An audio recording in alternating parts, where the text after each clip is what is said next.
Sunil गुरबाना YouTube channel study बुनियाद पे बहुत बहुत स्वागत करता हूँ।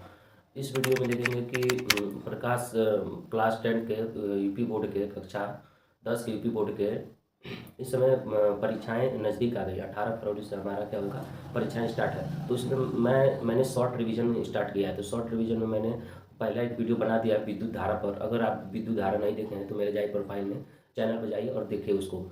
ये वीडियो, इस वीडियो में देखेंगे हम कि समतल पृष्ठों पर प्रकाश का परावर्तन क्या होता है। समतल पृष्ठों पर प्रकाश का परावर्तन देखेंगे हम। तो आइए देखते हैं इसमें। समतल पृष्ठों पर प्रकाश का परावर्तन किसे कहते हैं? जब प्रकाश किसी चिकनी व पालिशदार सतह पर आपतित होता है तो उसका चिकनी और पालिशदार सतह, चिकनी और पालिशदार सतह, एक चिकनी सतह लिया और मैंने यहाँ पे पालिश कर दिया। जब पालिशदार आपतित होता है तो उसका अधिकांश भाग सतह से टकराकर उसी माध्यम से लौट जाता है। मतलब एक प्रकाश आया और अधिकांश भाग उसी मार्ग में क्या होता है, वापस लौट। अब यहाँ आएगा, इधर गया, इधर उधर नहीं जाएगा, प्रकाश आएगा उसी मार्ग में, फिर वापस उसी मार्ग में चला जाएगा। उसी मार्ग में पालिशदार सतह से टकराकर वापस उसी मार्ग में लौटने की घटना को प्रकाश का परावर्तन कहलाता है। मतलब आपतित किरण, आपतित किरण ये अपना हो जाएगा और ये हो जाएगा परावर्तित किरण।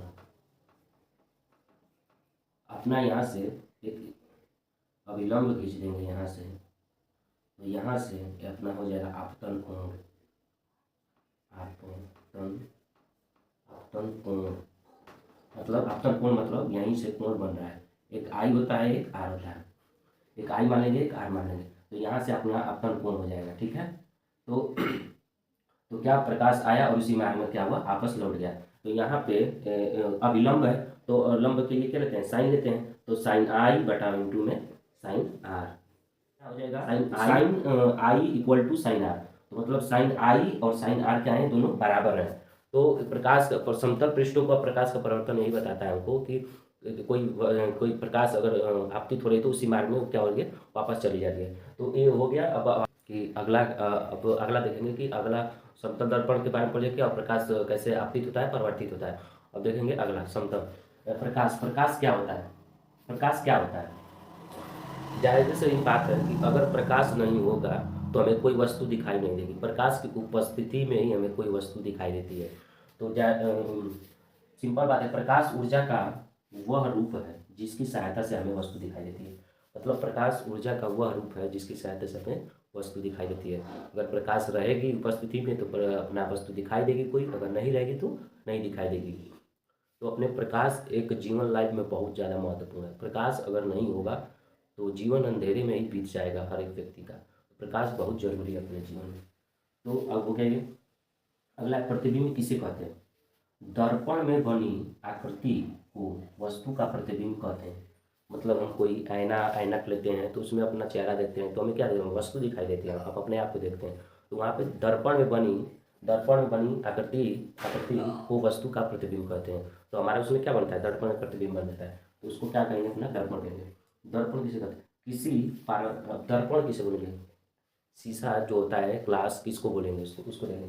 तो किसी पारदर्शी माध्यम में के तल के एक पृष्ठ और कलई अथवा लाल ऑक्साइड का लेप करके दूसरे पृष्ठ को परावर्तक पृष्ठ बना दिया जाता है।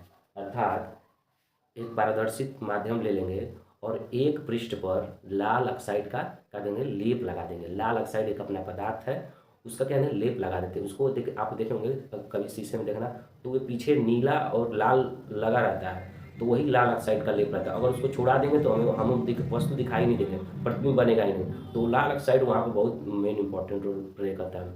तो वही बोला है कि लाल ऑक्साइड अगर लगा देते हैं तो उसको क्या होता है, हमें वस्तु प्रतिबिंब दिखाई देता है। लेप करके दूसरे पृष्ठ को क्या करते हैं, परावर्तक पृष्ठ बना देते हैं। मतलब एक अभी तो सिंपल है अपना शीशा, एक पृष्ठ पे कलई कर दिया और लाल ऑक्साइड का लेप लगा दिया तो हमें क्या, अब अभी हम वस्तु देख सकते हैं। अब उसको हटा देंगे तो वस्तु नहीं दिखाई देगी हमको, दर्पण नहीं बनेगा। तो दर्पण कितने प्रकार के होते हैं, दर्पण कितने प्रकार, मतलब ग्लास कितने प्रकार के होते हैं? एक होता है दर्पण, समतल दर्पण। समतल दर्पण के बारे में अभी मैंने परावर्तन, समतल पृष्ठों पर प्रकाश का परावर्तन बताया था। तो समतल दर्पण हो गया एक, और एक होता है गोलीय दर्पण। समतल दर्पण का इस चैप्टर में ज़्यादा उपयोग